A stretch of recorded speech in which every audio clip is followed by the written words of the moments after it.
Once upon a time, in a quiet village near a deep forest, there lived a kind little girl named Little Red Riding Hood. That wasn't her real name, of course, but everyone called her that because she always wore a beautiful red cloak with a hood, a gift from her grandmother. She loved it so much she wore it every day.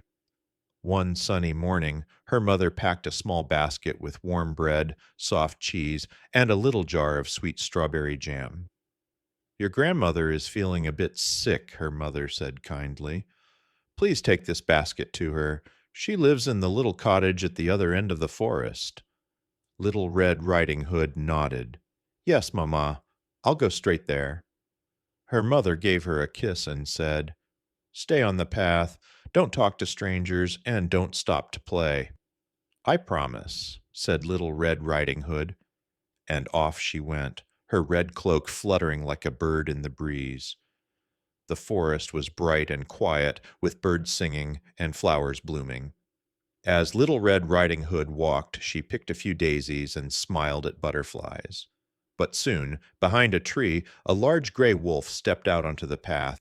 Now, this wolf looked friendly, but he had sneaky thoughts. Good morning, little girl, he said in a smooth voice. Where are you going on such a lovely day? Red Riding Hood stopped. She remembered what her mother said about not talking to strangers, but the wolf was smiling and didn't look dangerous. I'm going to visit my grandmother. She's not feeling well, she said politely. How kind of you, said the wolf. And where does she live?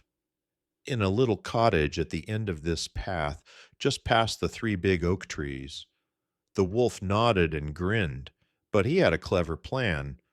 Why not pick her some flowers? He asked. She would love that. Little Red Riding Hood thought that sounded nice, so she stepped off the path and started gathering flowers. Meanwhile, the wolf ran quickly, quietly, and straight to the grandmother's house. The wolf reached the cottage and knocked on the door. Knock, knock, knock. Who is it? Called the grandmother from inside.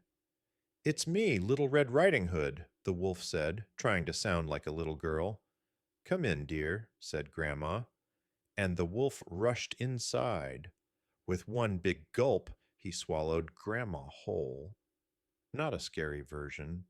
It was like a magic gulp, and she went into a deep sleep inside his belly. Then the wolf put on one of Grandma's nightgowns, pulled her cap over his head, and climbed into bed, waiting. After picking a bunch of bright flowers, Little Red Riding Hood finally arrived. She knocked on the door. Knock, knock, knock. Who is it? Came a deep voice. It's me, Grandma. I brought you some food. Come in, dear, said the wolf in a scratchy voice. Red opened the door and stepped inside. It was very dim. The curtains were closed, and Grandma was lying in bed, looking strange. Grandma, what big ears you have, said Little Red Riding Hood. All the better to hear you with, my dear, said the wolf. And Grandma, what big eyes you have. All the better to see you with, my dear. And Grandma, what big teeth you have. All the better to eat you with. And the wolf jumped out of bed, but before he could do anything else, bang! The door flew open. A kind woodsman had been walking nearby and heard strange noises. He rushed in with his axe and saw the wolf. Stop right there, the woodsman shouted. The wolf was so surprised he tripped and fell. The woodsman didn't hurt the wolf, but he made sure he couldn't run away. Then he helped Grandma out, safe and unharmed.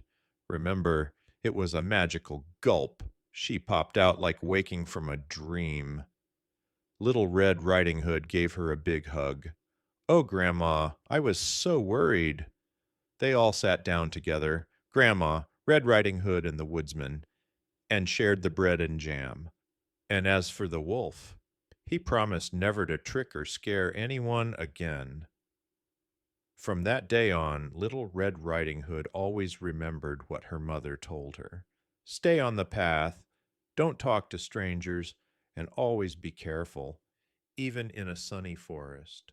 But she also learned something else. Even when things go wrong, kind people, like a woodsman or a mother or a grandmother, can help make everything right again. And so Red Riding Hood grew wiser, her cloak still bright, her heart still kind. She still walked the forest paths, but never alone, because now she always carried what she had learned. Sleep well, little listener, and remember, the forest may be full of wonder, but listening to your heart will always keep you safe. Good night, Twilight.